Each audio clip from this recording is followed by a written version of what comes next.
Bonsoir. Récemment, je vous ai demandé quels étaient vos pires cauchemars. Certains m'ont effrayé, d'autres m'ont terrifié. Ce soir, je vais vous raconter le cauchemar d'Idir. Le soleil a abandonné le visage du petit Idir. Ce gamin de 8 ans est maintenant plongé dans une pénombre froide et humide. Il n'arrive pas à calmer les battements de son cœur. L'angoisse et la peur lui compressent sa toute petite poitrine. Il ne sait pas où il se trouve, il ne sait pas pourquoi il est là.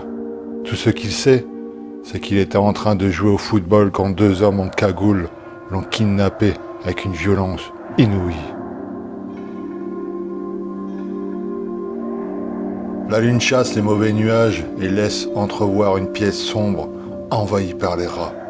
Il doit en avoir une dizaine et ils sont affamés. Idir ne sait pas combien de temps il est ici, mais son estomac hurle la famine. Il essaie de se lever, mais ses jambes ne répondent pas. C'est sûrement à cause du méchant coup de baramine qu'il a pris dans les reins. Le petit Idir n'est pas un petit garçon à laisser tomber dès la première difficulté rencontrée. Il rampe longuement jusqu'à la porte. Le sol granuleux lui déchire la peau des coudes. Arrivé, il allonge son bras pour saisir la poignée et tire. Mais il ne se passe rien. Cette fichue porte est bloquée à double tour. Il colle son oreille contre celle-ci. Il entend des bruits, des chuchotements, des cris, des hurlements. Il distingue deux voix graves. Il reconnaît ces voix méchantes. Ils appartiennent aux hommes qui l'ont battu, puis emmené de force dans une camionnette blanche. Les deux hommes ont l'air de se disputer. Idir croit comprendre que ces hommes se sont trompés d'enfant. Oui, c'est bien cela. Ils ont séquestré le mauvais gamin. Leur victime initiale était le fils unique d'un grand patron d'industrie. Ils voulaient le kidnapper en échange d'une généreuse rançon. Mais tout est foutu maintenant.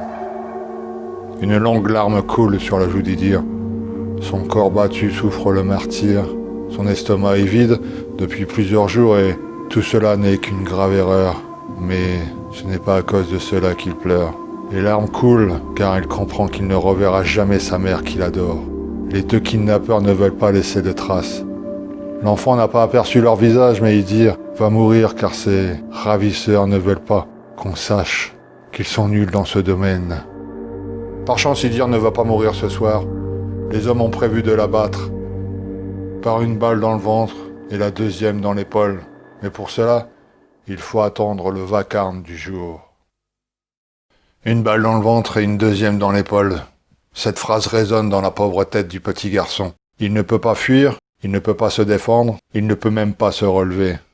Il est condamné à attendre la mort. Pour couronner le tout, les rats sont de plus en plus affamés. Les plus jeunes commencent à lancer leurs sales dents sur les avant-bras et les cuisses du pauvre garçon. Idir se défend comme il peut, mais sans ses jambes, il ne tiendra pas longtemps. Idir est fatigué, Idir est épuisé de se battre contre ces bestioles enragées. Son corps est recouvert de sang, et il sent que sa force de caractère va également l'abandonner. Finalement, la balle dans le ventre et l'autre dans l'épaule seront peut-être sa délivrance. Idir ferme les yeux et tombe dans une presque mort. Allongé sur le sol froid et dur, Idir rêve, non, Idir cauchemarde. Idir se retrouve chez lui dans sa chambre. La nuit est douce et la lune s'est fait discrète. Idir ne s'est pas couché sur les tendres couvertures. Étrangement, il dort sur le sol à côté de son lit. Soudain, il voit deux hommes armés pénétrer dans sa chambre, sans explication, et les deux hommes lui tirent dessus et l'atteint en plein ventre. Idir se réveille en hurlant de douleur. Il regarde autour de lui. Il est dans cette pièce sombre et humide, et les rats lui dévorent toujours les jambes. Idir ne sait pas si la réalité est plus dure que son mauvais rêve. Étrangement, une méchante brûlure lui dévore le ventre. Il a le sentiment qu'une véritable balle lui a atteint l'estomac. Il soulève sa chemise. Il n'y a rien. Pourtant, il ressent cette terrible douleur. Ça fait un mal fou. Il a le sentiment que sa colonne vertébrale s'est redressée d'un coup. Il se sent léger.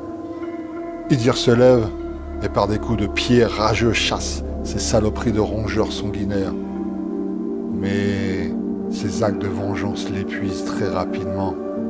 Idir s'écroule sur le sol et ferme à nouveau les yeux. Il se retrouve à nouveau chez lui, dans sa chambre. La nuit est toujours aussi douce et la lune s'est faite encore plus discrète. Idir ne s'est pas couché sous les tendres couvertures. Idir dort encore sur le sol à côté de son lit. À nouveau, il revoit les deux hommes pénétrer dans sa chambre. L'un d'eux tire et cette fois-ci il atteint l'épaule. Idir se réveille une nouvelle fois en hurlant de douleur. Il regarde autour de lui. Il est toujours dans cette pièce sombre et humide. Étrangement, une méchante brûlure lui dévore l'épaule. Il a le sentiment qu'une véritable balle l'a touché. Il soulève à nouveau sa chemise. Il ne voit rien.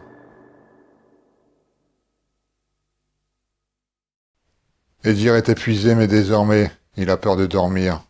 Il se lève, regarde les cadavres de rats et pleure. Idir est fatigué de tout ce sang. Il est usé par toute cette violence. Il allait s'allonger une nouvelle fois sur le sol quand il remarque soudain que la porte de sa prison humide est ouverte. Il n'ose pas y croire. Il se rapproche et entre la porte, il aperçoit une grande cuisine. Il pousse celle-ci, avance. Il ne voit personne. Sur une grande table, il voit un poulet rôti et un paquet de frites. Il se jette dessus comme un mort de faim. Soudain, il voit un homme d'une trentaine d'années allongé sur le sol, à droite du lit. Il a reçu une balle dans l'estomac. Au même instant, Idir ressent sa violente douleur au ventre. À gauche du lit, Idir aperçoit également un deuxième homme. Celui-ci est également étendu sur le sol, mais il semble être en vie. Et sa blessure semble être infectée. Devant cette vision, Idir ressent remonter sa violente blessure à l'épaule. L'homme penche la tête sur la droite en direction d'Idir. « Comment as-tu fait? Et où as-tu trouvé cette arme ?» murmure l'homme dans un dernier souffle. Dans la rue, les sirènes de police s'approchent. Idir est enfin libre, mais avant, il tient absolument à répondre à l'homme. « Tu as voulu ma mort? J'ai rêvé de la tienne. »